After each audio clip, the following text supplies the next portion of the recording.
For all you soldiers, sailors, and Marines of the United Nations, the Special Service Division presents another episode in the amazing life of the Great Gildersleeve.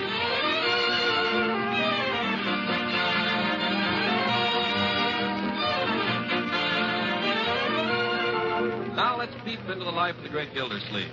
Our hero has finished his breakfast on this morning and has retreated from the jumble of ladders and paint buckets that still litter his living room onto the front porch. We find him there now waiting to share a ride downtown with Judge Hooker. You didn't eat much breakfast, Uncle Mort. I wasn't very hungry. Neither was I. The prunes tasted like turpentine. You know, I think that painter keeps his turpentine in our icebox. Hasn't been here for a week now. Isn't he ever going to finish the job? I don't know, and I don't dare ask him. Oh, well, here's the postman. Morning, Mr. Gildersleeve. This mail for you. Thank you, Mr. Pouncey. Mostly bills, I suppose. Mostly. You got an airmail from New York City that might be something. Well, airmail from New York. Thanks, Newt. Well. It's from Brink. Brinkerhoff? That stuck-up kid that visited here last year? His father, my dear. And he was not a stuck-up kid. He was a very well-brought-up young man. Well, what do you think of that? Brinkerhoff is coming through Summerfield, and he... Oh, my goodness. Oh, Lord, what's the matter? He's got his wife with him. Well, what's the matter with her? She's a countess. A countess? Yes. A real one? Certainly. Don't forget that Brink was the richest man in my class at college. He drove a blue Romer and had 2 fur coats, one for Sunday. God. Is he a millionaire? He's got millionaires working for him. He married this countess about 3 years ago after his first wife died. Very quiet wedding, of course, on a yacht. Well, they're coming. We better get busy. Oh, I should say so. When do they arrive? Let's see.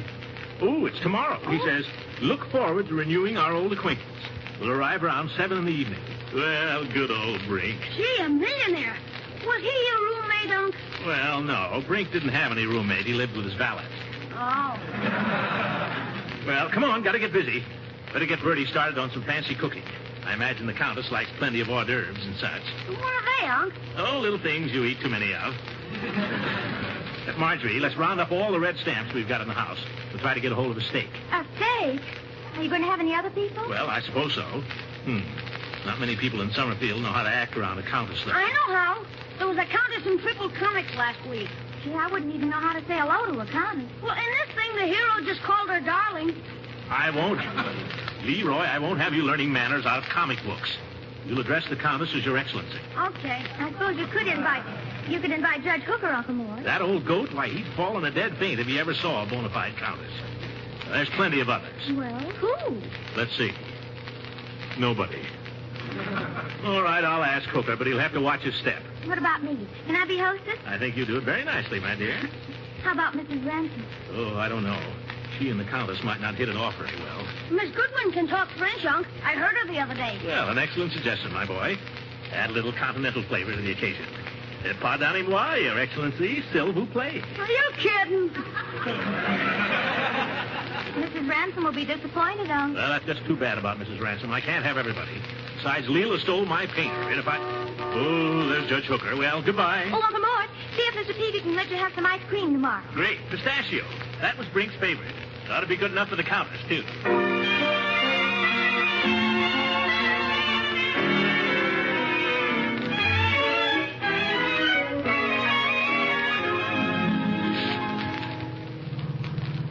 Sorry I was late, Gildy.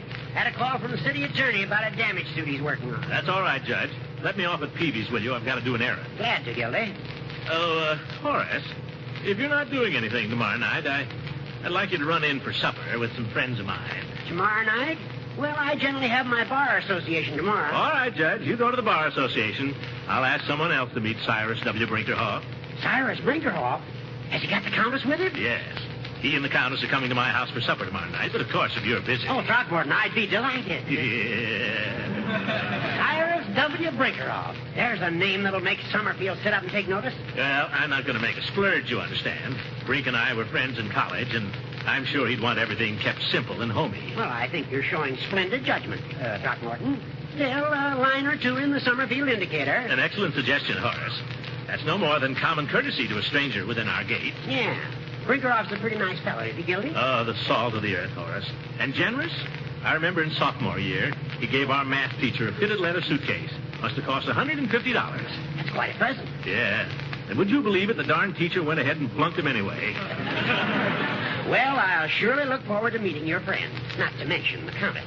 I remember her picture in the Rotary Reviewer section. Yeah, so do I. But we got to remember, she's of noble blood, Horace. You'll mind your P's and Q's. Why, Gildy, you don't have to worry about me. All right. Just don't want you stabbing the bread with your fork like you do at the Summerfield Grill, that's all. Gildy, believe me, you'll have no cause And don't stick your napkin in your shirt collar. Dag-nabbit, Gildersleeve, I've been around. Well, just watch your step, that's all. Are you going to dunk your bread in the gravy as usual? No, see here, hooker. Oh, stop. Here's Peavy's. Oh, yeah, I forgot. And don't you worry about my manners, Gildy. I'll be the glass of fashion and the mold of form. Yeah, that's fine, Judge. I'll see you tomorrow around 7. And bring your ration book. Goodbye, Horace. Toodaloo. He does something to embarrass me. Nothing like a hick lawyer.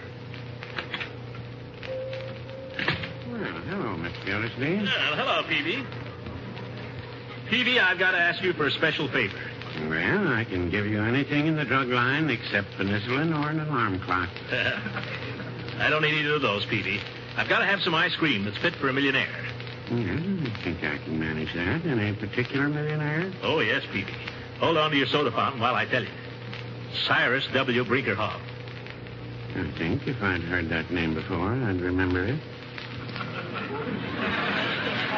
Peavy, don't you ever read the newspapers? I read the Indicator every day. The Indicator. Don't you ever read about Wall Street, Washington, London? Well, not very much, Mr. Gildersleeve. You see, I don't know anybody in those places. Well, then I'll tell you. Cyrus W. Brinkerhoff is one of the biggest men in this country. Well, then why don't he buy his own ice cream? He's going to be my guest, Peavy. He's coming to my house. Well, why didn't you say so? Glad to do anything for a friend of yours. Peavy, will you please try to get me a quart of pistachio? Brink loved it so. Back in college, he always ordered pistachio. Yes, sir. Many and many's the plate of pistachio ice cream I bought old Brink. You bought it for Brink, Mr. Gildersleeve? Oh, yes. Brink wasn't one of those millionaires that was always flashing his money. I often as not, he was clean broke, not a penny on him. And he'd let me buy him some ice cream, or any one of the fellas. Just a big, good-natured kid. That's what I call being democratic, Peavy. No, I wouldn't say that. You could say he was just being economical. Peavy, you're speaking of a very dear friend of mine. No offense. Well, never mind. Can you get me the pistachio? Well, I don't really know if I can, but I promise to try. I'll bring it around myself tomorrow afternoon. Yeah, I know you'll do your best. Well, I got to be running along. A lot of things to get ready. I can imagine. Nice you had your house done over just in time for these rich folks to see it. Yes, very lucky. In fact, oh, good heavens, Peavy, I just remembered. What? My house is full of ladders, buckets, brushes, and wallpaper. Ooh, I got to go. I got to drag that painter back to work and get him to finish up somehow. Drag him back from where, Mr. Gildersleeve? He's been led astray by my ex-fiancée. It rhymed.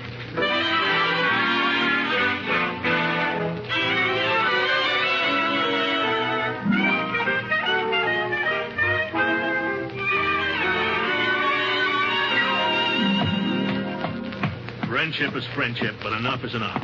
When a woman comes into your house and steals your painter right off the ladder. No, see here, Leela. She's upstairs. Oh, Mr. Giddens. Hello. I'll call her. No, wait a minute. Don't. She's upstairs, you say? What's she doing? Is she busy? That I couldn't say. One thing I do, I mind my own business. Oh, I didn't mean that. And I keep my eyes to myself. I'm not one of these pussyfooting painters. No. Well, I just I mean... keep my hands off things, too. I'm not like some people. You don't have to count the silver after I've been around. Mr. Giddens, what I wanted to say, I just wanted to have a little talk with you before Mrs. Ransom comes down. Well, talk is cheap, as the fellow says. Yeah, very good. Tell me, how much longer do you think it's going to take to finish her stairs? Well, that's hard to say. Hard to say. Depends a little on the weather. Weather? What's the weather got to do with it? Well, on a damp day like this, varnish don't dry, you know. Oh, that's great. I mean, I'll tell you what you do. While you're waiting for a good day here, why don't you just come over to my house and finish up where you started, in the living room? Well, I don't know what she's going to say. Don't tell her. You don't have to tell her you're coming over to my house. Just tell her the weather's not right, or that you got a call from home or something. Just you slip right out now while she's upstairs. Well, Throckmorton. Oh, hello, Leela. Well, I I thought you were upstairs. I was, but I came down the back way. Oh, yeah. Just having a little conversation with Mr. Giddens here about the weather. Yes, I heard it. Now, Leela, if you'll just let me explain. I'm not interested in your explanations, Mr. Gildersleeve. If you had come to me and asked me like a gentleman instead of sneaking in here and trying to take my paint away from me. He's my painter. I found him first. You took him away from me. Well, really? I'll leave it to Mr. Giddens. Well, Mr. Giddens? I'll pass.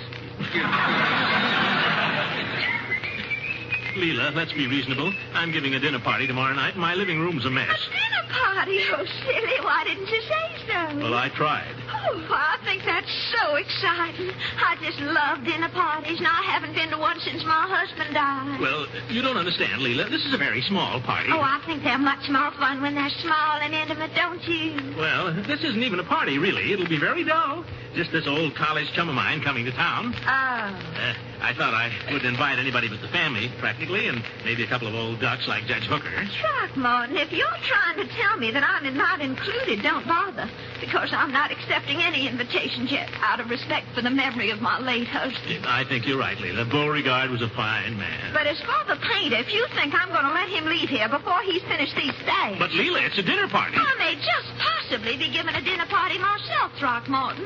And it won't be for any old ducks either. That's telling him, lady. See here, Giddens.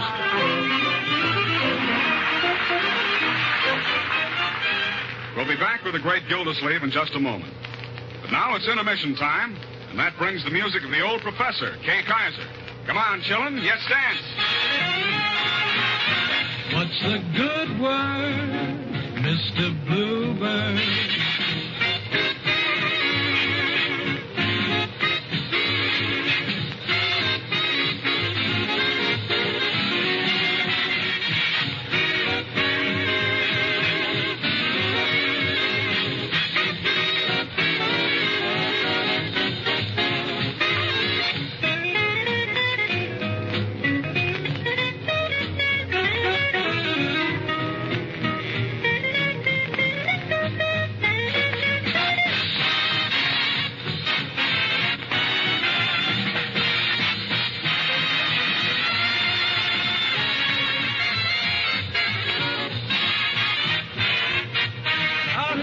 There's Julie, and there's Diane, Jack, Max, and Harry. What's a good word, Mr. Bluebird? Did you bring a song to cheer me up today? Rattle-do-dum-down, give me your word. Tell me, Mr. Bluebird, did you come to tell me everything's okay? I've been blue because there was no letter.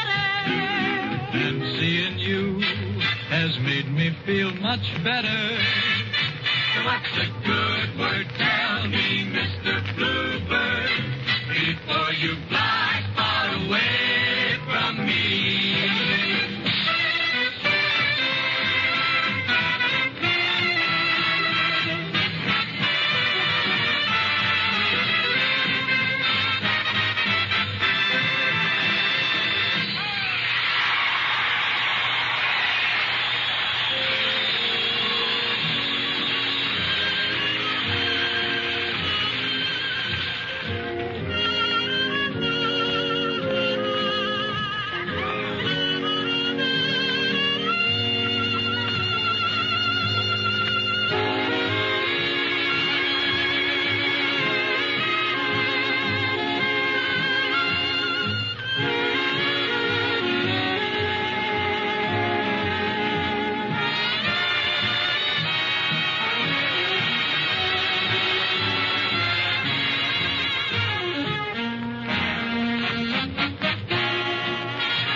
Faces looking longingly at Harry Babbitt.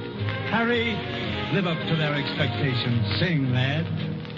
Wrong, would it be wrong to kiss? Seeing I feel like this, would it be wrong to try? So wrong. Would it be wrong to stay right here in your arms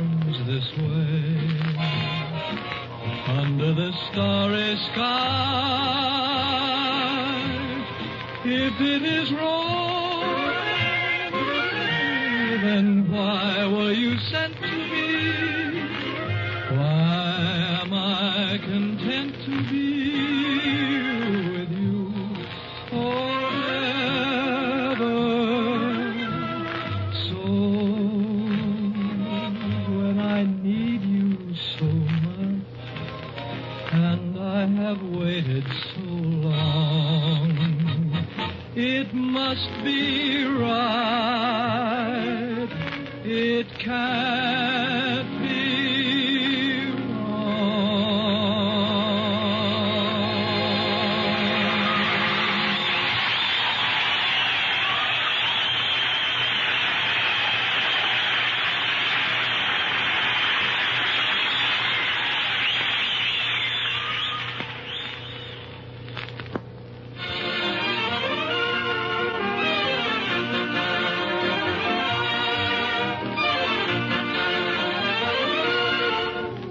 Get back to the great Gildersleeve and his entertainment problem.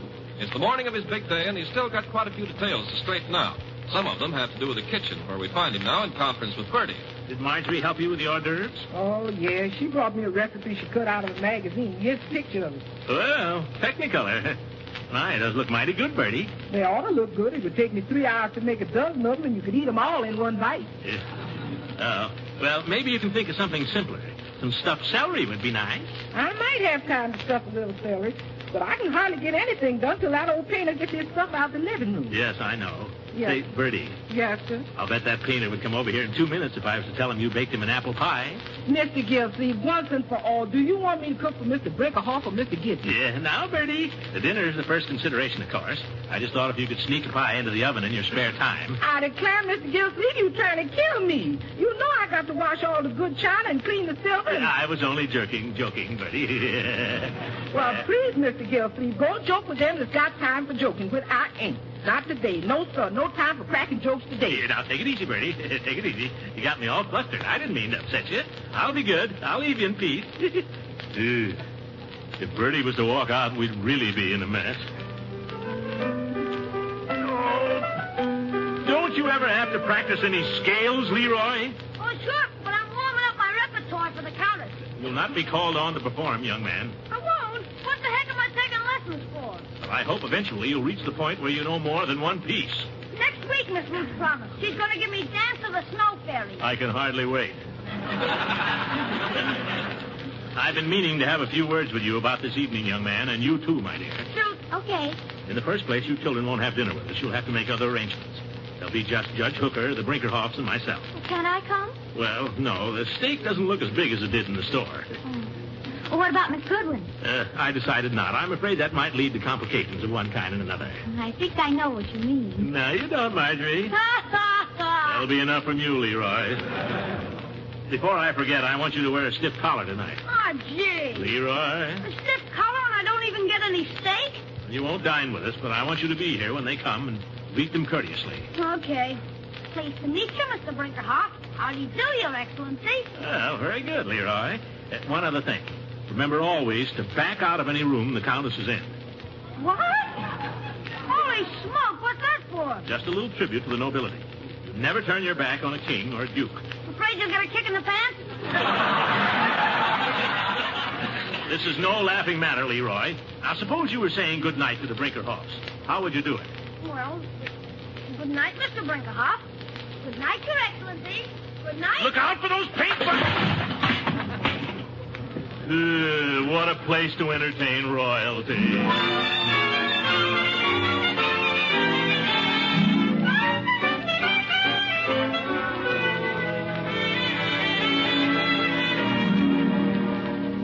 Marjorie, have the flowers come? Well, What time is it, ye gods? Is that clock right? Now, calm down. Leroy, I want you to pick up around here. Pick up that catcher's mitt. Get that machine gun out of the hall. Okay, Bertie, you didn't forget the hors d'oeuvres. Oh, the place cards. We haven't made out the place cards. Uncle Lloyd, for goodness sake, calm down. Place cards are important. They don't know where to sit. In a pinch, you could tell them, couldn't you? We're not running a cafeteria here, my dear. It's a very important dinner, and the Brinkerhoffs are very important people. Did I show you the social note about it in the newspaper? I showed it to you. Oh, so you did. Where is it? I've lost it. Oh, I've lost the clipping. Somebody stole it. Now, take it easy. I had it right here in my... Oh. Unky, I think you ought to go upstairs and lie down for a little while. I can't. I've got a million things to do, my dear. Million things to do. You're running around here like a chicken with his head off. Chicken. Bertie, did the chicken come? Mr. Gilsleeve, we ain't having chicken. We're having steak. You brought it yourself. Oh, that's right. We decided against chicken, didn't we? Marge is right, Unc. You better go lie down. Mr. Gilsleeve, Yes, Bertie? before anybody lays down, Yes. let's face it. What we gonna do about the living room? Oh, that's right. The living room. I ain't gonna have no time to clean up no messes left by no painters. Not this afternoon. Not with all the cooking I got to do. No, sir, not me. Well, we can't wait for him any longer, Bertie. There's only one thing to do. We just have to take the bull by the horns. Leroy, Oh, you want me to take him by the horns? while you're resting, my boy, all I'm asking is your assistance. Just give me a hand with these things. Put them out on the back porch. You take the step ladder and the buckets, and I'll bring the brushes. I don't know if Mr. Giddens is going to like it, Unc. I don't care what Mr. Giddens likes or doesn't like.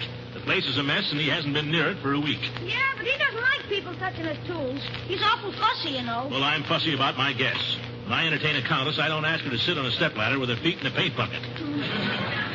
Okay. It's the trouble with painters and people these days. Just because they're hard to get, they think they can get away with anything. They can, too. Oh, somebody at the door. Answer it. I'll go, Uncle Mort. It's the painter. Oh, my goodness. Wait a minute. Don't let him in yet, my dear. Leroy, put that ladder back where you got it. I thought you were going to tell him, Unc. I'll tell him some other time. Put it back. Okay. Carry it out. Bring it back. No. Put it where it was so he won't notice. I did. Come on. Turn it this way a little. Yeah, that's better. Now, is everything just the way it was? There was half a bologna sandwich on top of the stepladder. Well, put it back. I can't. I ate it. How many times have I told you not to put things in your mouth? Well, I was hungry. You're always hungry. All right, my dear. Let him in. No, Mr. Giddens. Come in. Well, we didn't know if we were ever going to see you again, Mr. Giddens. I wonder if you could move. Yeah, that's one thing you don't need to worry about, Mr. Gildersleeve. When I start anything, I finish it. I'm not like some people. You have to keep after them all the time. Good. Well, if you're all through over at Mrs. Ransom's, do you think you could move? Two for today. There's a little more to do tomorrow.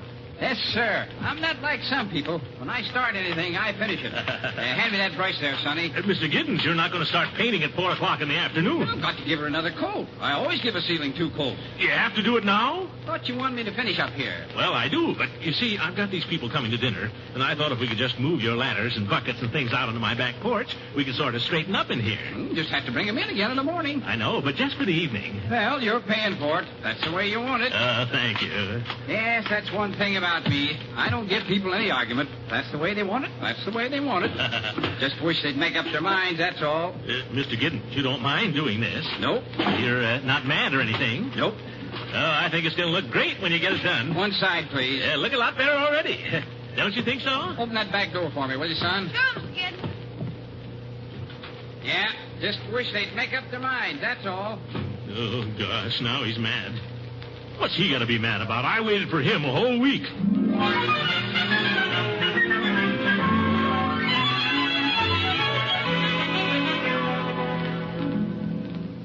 Now, have we forgotten anything? No, not a thing, Uncle Mort. I think everything looks very nice. Oh, I'm as nervous as a schoolgirl. Just remind Brady to light the candles before you sit down. Oh, yes. Bertie, candles. Mm-hmm. Sorry, I have to run along before they get here. They'll understand. Hey, why do I have to stick around? Your sister has a date. Well, so have I. I'm supposed to be at Piggy's for dinner at 7. It's only 7 now. But I gotta change my clothes before I go. What do you have to change your clothes for? You're all dressed up now. You don't think I want Piggy to see me looking like this? What's the matter with the way you look? I look like a choir boy. Don't worry. You won't fool anybody. Well, nobody would take you for an angel. Now, wait a minute. What did I tell you two? No fighting. Your sister looks very sweet, Leroy. So do you. Yeah, sweet. This color is killing me. How do you think I feel in this one? There they are. I'll go. Leroy, come back here. What for? Let Bertie go. Do you want him to think we haven't any servants? Okay. Now, sit down. Hold your hands. What? Stick in your shirt tail. I'm coming. Keep your shirt off. You... Bertie, that's not what I told you to say. Is my cap hat straight, Mr. Gilsleeve? Yes, you're looking fine, Bertie. Thank you, sir. You looking good yourself. Now, remember what I told you, both of you. Now, remember what you're to say. Oh, you judge. Oh, the judge. Relax, everybody. Well, I'm on time, I trust. Right on the dot, Horace, as usual. Well, I like to be punctual. Good evening, Leroy. Hi, Judge. Leroy, what did I tell you? Oh, good evening, Judge Hooker, and how are you this evening? You see, I told you they'd laugh, Unc. I'm sorry, Leroy. That was very nicely said. Marjorie, you're not leaving us. I'm afraid I have to, Judge. She's going out to dinner. Good night, my dear. Good night. Good night, Marjorie. Have a good time.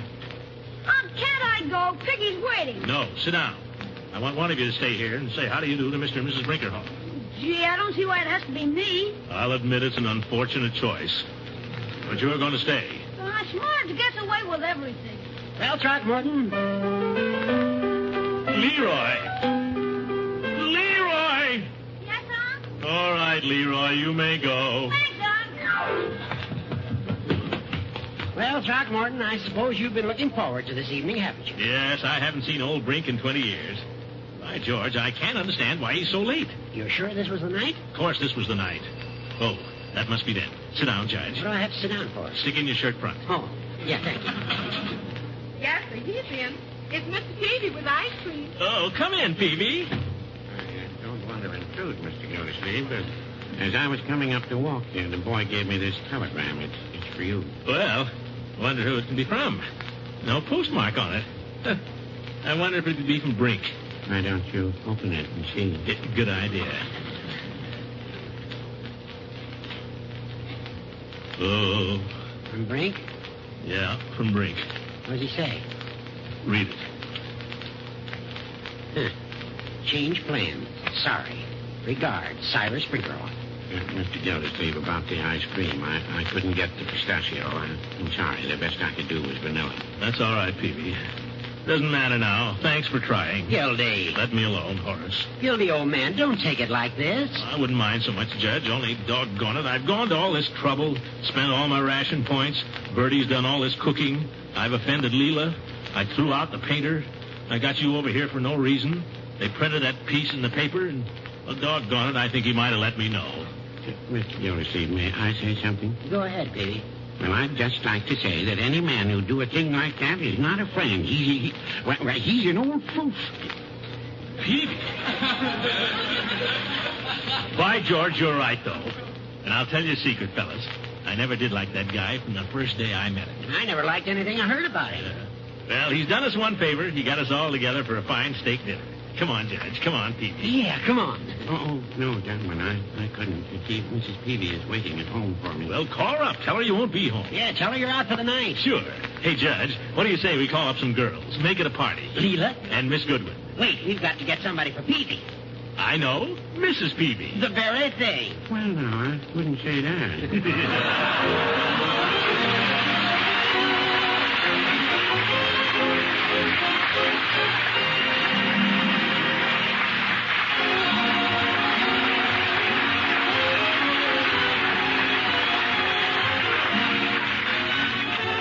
The Great Gildersleeve was rebroadcast especially for you men and women in the armed forces of the United Nations by the Special Service Division of the War Department of the United States of America.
You've been listening to the OTR Gold Network.